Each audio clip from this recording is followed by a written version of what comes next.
In this video, I paint Harry and Ron from the Harry Potter Miniatures adventure game.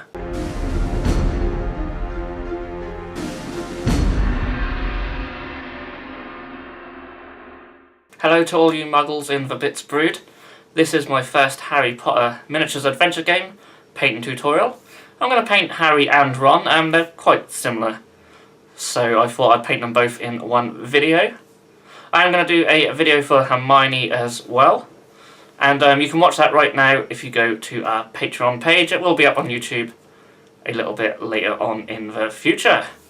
If you are new here, then please do feel free to subscribe if you want to keep up to date with any other videos. We're going to do more Harry Potter painting tutorials.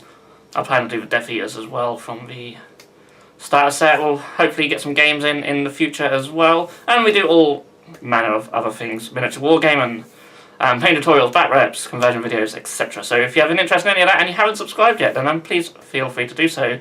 I did mention our Patreon earlier, and I just want to say, as always, just a massive thank you to everyone on our Patreon. You guys are awesome, and yeah, with the money we've been raising from Patreon, we've been able to really do some great things on this channel, and we've got some really exciting plans in the future, which I'm going to keep under wraps right now. But yeah, let's just get straight into this. Okay, so here we have the Harry and Ron miniatures. They've both been primed in a light grey undercoat. You can literally prime these in any undercoat colour you so wish. I just like light grey. It's just a personal preference of mine. So we're mainly going to concentrate on Harry, and we're going to start by taking some Storm Vermin fur. So all the paints I use here will be from the Citadel line of paints. And I'm just going to apply this all over his trousers. Now I thinned the paint down just a little bit here, just so it flows nicely. If you've gone for a darker primer, you may need a couple of thin coats. Next up, I'm going to take some rust grey, and this is going to be for his jumper. Again, same applies, just a couple of thin coats if need be, but always thin your paints down just a little bit and you'll find they'll flow a lot nicer. With that done, now I'm going to take some Abaddon Black, and this is going to go all over his robes. Now, especially the outside. I think the inside we're going to do red, but for all the outside, I'm just going to take this thin down Abaddon Black. Turn him around here, and you see there's a lot of robes on the back, so all this be painted black. So you could switch to a larger brush here if you find it easier.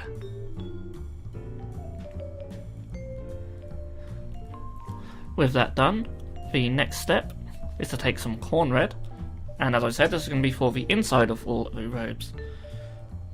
So it is a little bit awkward, sorry, to get between his legs, but just these miniatures just come in one piece, so it's essentially what you have to work with. Well, not in one piece, sorry, but they come in very few pieces, so but I don't find it too difficult to get behind there. Next we're going to take some Ulthuan Grey. This is mainly just going to be for his shirt and collar. This is a very fiddly area to do, so do use one of your smallest brushes that you have on hand. And it is important to thin the paint here to make it easier to work on the smaller area. Next up we're going to take some Dryad Bark.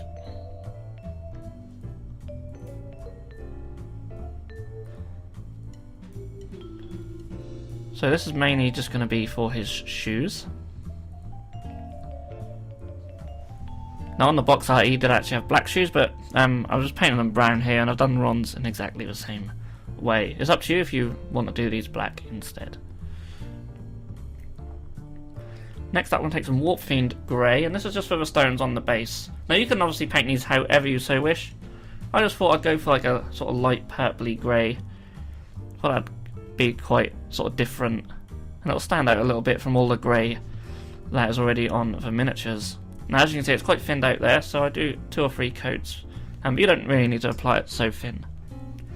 So now we're going to take some Nuln Oil, and we're just going to apply this over all the areas we've already painted.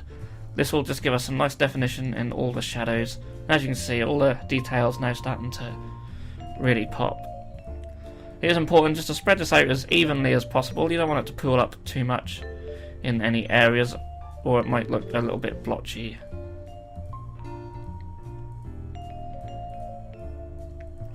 Give that plenty of time to dry, and once that's dry we can start highlighting up. So I'm going to start by taking some Fenrisian Grey, and this is for the jumper. Now with a lot of these highlights, they're quite bright, so really thin the paint down quite a lot. It'll still look bright as it first goes on, as you can see here, but once it dries that'll really tone itself down. But it's important that you thin these paints just a little bit more than usual, and also give you more control when you do the highlights.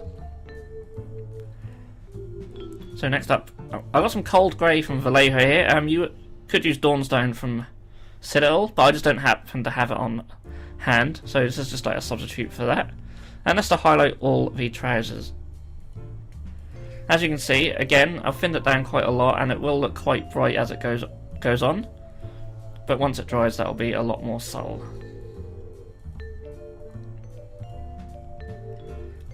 Once that is done, I'm going to take some Eshin Grey this time, and this is to highlight all the black areas, mainly like all on the robes. You got the sleeves. There's a lot of sort of creases there, and you can paint all these using the Eshin Grey.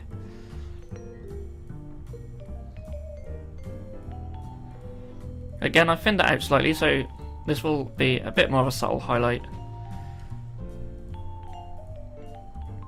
And just take your time and work yourself around, and then when it comes to the back, I'm literally just going to hit the raised areas and do some lines like that.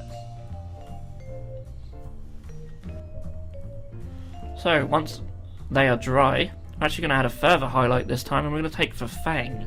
So this is a base paint, so do thin out a little bit more than you need to with a layer paint.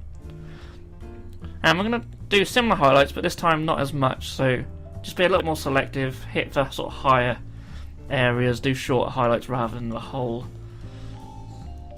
of the crease.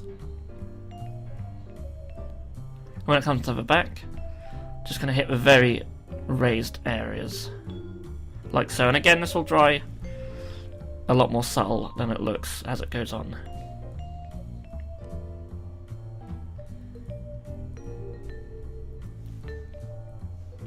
So the next step is to take some Corn Red. Now the red on the robes is quite dark, so I sort of went back to the base colour here, but we're essentially going to do exactly the same thing. I thinned the Corn Red out a little bit more than I would normally, as it's a base paint. And yeah, exactly the same thing as before. Now just give us a nice little highlight on all the red areas. With those areas highlighted, we're going to take some White Scar, and this is to highlight the collar. Again, thin it out, as it's a very tricky little area to do, and use a very small brush.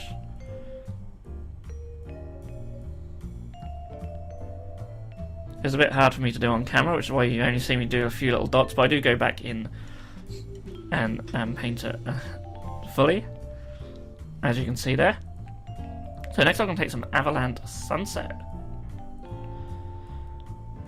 So I'm going to paint his tie. Again, be very careful, as it's quite a small area. Again, it's so tricky to paint these on camera. He's also got a Hogwarts, or Gryffindor logo I should say, sorry, on his robes.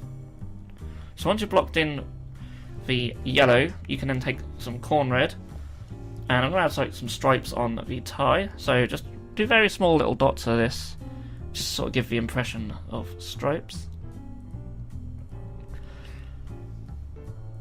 When it comes to the Gryffindor logo, you can sort of get a rough idea by looking at a reference of where sort of the reddish areas are, and I'm just painting random little dots and such there.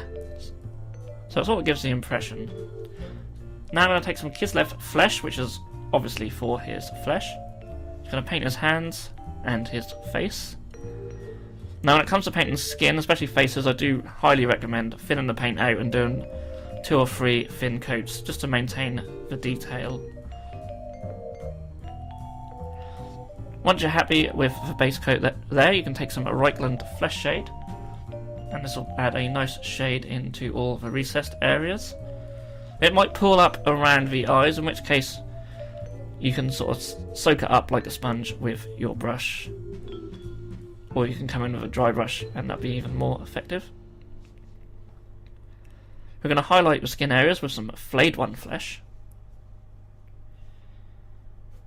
It is important again to thin this out so when it does dry it doesn't look as bright on the flesh, but just get like raised areas, the nose, the chin, the cheekbones. I don't know why it went a bit out of focus there, and the forehead as well. You can also do the fingers. I'm going to take some Abaddon Black now, and this is going to be for his hair. In hindsight, I probably should have just painted this one and painted the other black areas. I'm also going to paint the rim of the base as well. I just showed you just a little bit there. I'm going to take some Mornfang Brown, and this is for his wand. So just be extra careful as you go around his hand. I think I'll do that area off camera as it's just slightly easier. I'm going to take some Eshin Grey, and this is just to highlight his hair. Now you don't obviously have to highlight each individual strand, but just a few sort of random lines here and there, just sort of give the impression of hair. And again, it's important that your paint is quite thin. So we're going to move on to Ron, and we're going to take some Jokero Orange for his hair. As you can see, all the other previous steps that I've painted on Harry have been exactly the same on Ron. It's only really his hair where there's any variation.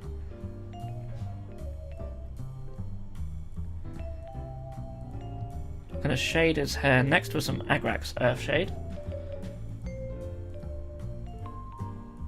And you can see it flows nicely into a recess and brings out the detail on the hair.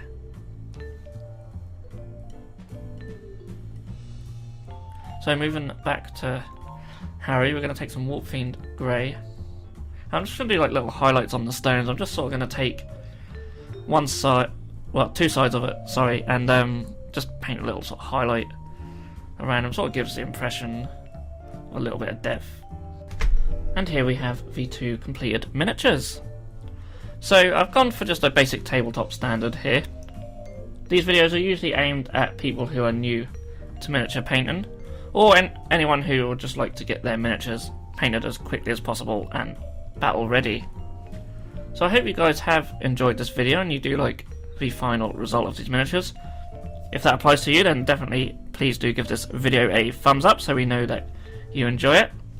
Leave any comments down below as well about what you think about the miniatures or what you think of the game if you've played it. I'd love to hear people's opinion on the game because I don't actually know anyone who's actually played it yet, and we do hope to do that in the future ourselves. You can hit that subscribe button if you haven't done so already if you want to see more videos like this in the future. We have a Miney painting video coming up next, which you can already see if you are a Patreon. The link to our Patreon is down below. So all that's left to say is thank you so much for watching, and we'll see you all again in the next video. If you enjoyed this video, then please feel free to subscribe to our channel if you haven't done so already.